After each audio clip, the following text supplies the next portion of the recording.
What is going on, guys? My name is Chaotic and welcome back to another Grand Theft Auto 5 video. Now, in today's video, I'm going to be discussing the prices of the new DLC items and features coming to Grand Theft Auto Online next week in the new DLC update named Executives and Other Criminals. Now, bear in mind, at the moment, there is no official price list telling us exactly what all the new DLC items and features are going to cost, but we can take a pretty good guess based upon all of the previous DLC updates added into Grand Theft Auto Online. Now, if you guys thought that the Ill-Gotten Gains update was expensive with the $10 million jet, think again, because this update is going to absolutely blow that DLC out of the water in the terms of expense. But let's start off with the new cars and vehicles. Now, as far as we're aware of, there is a total of 7 new vehicles coming to the game in this update. There may be more, just ones which Rockstar haven't showed off in the trailer. But let's start off with the Imponte Nightshade as our first vehicle. Now, this car will most likely fit in the muscle category, but I estimate this car will have a price of about $400,000. Moving on to the next vehicle, this is named the Declasse Mamba, and once again this will be very expensive. This car will most likely fit in the Sports Classic category and will have a price of about $400,000 to $500,000.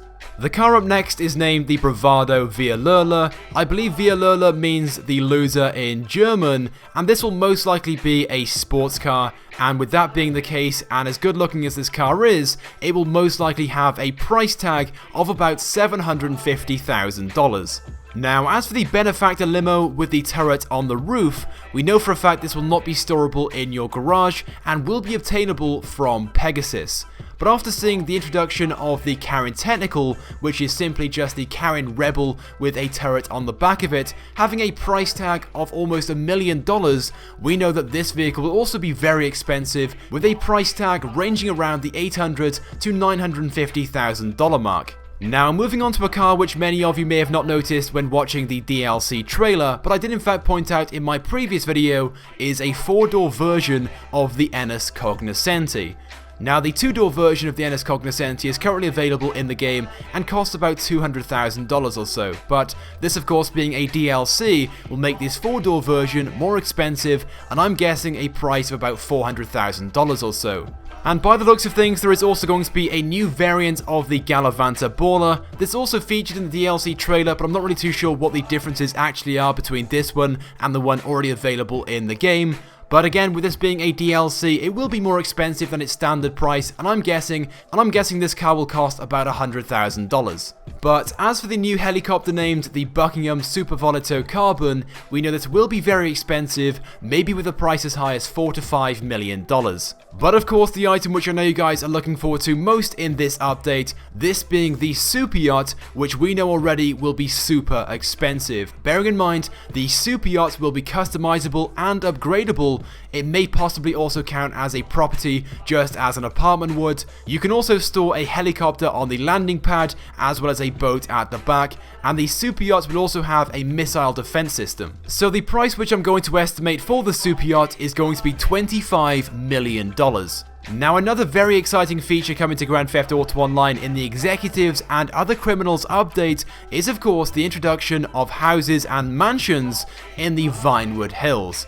We've wanted to see this ever since Grand Theft Auto 5 was first launched back in late 2013, and finally we're going to be able to do so. But don't go expecting these properties to be cheap, they will be extremely expensive, and if I was to put a price range on it, I'm going to say that the cheaper houses will most likely start at a price of about $2 million, and then go all the way up to $20 million for the more executive and luxury mansions. And finally, there will also be some new apartments available with this update, these being customizable, and my guess would be these will cost between $1 and $2 million depending on their locations.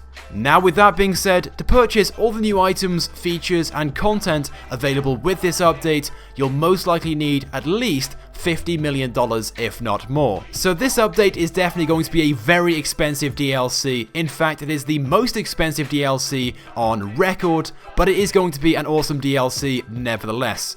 Now, I want to get your thoughts and feelings on my estimated price list. What do you guys think? Do you think I'm close? Do you think I'm miles off? Let me know. What do you guys think about these? Give me your estimations in the comment section.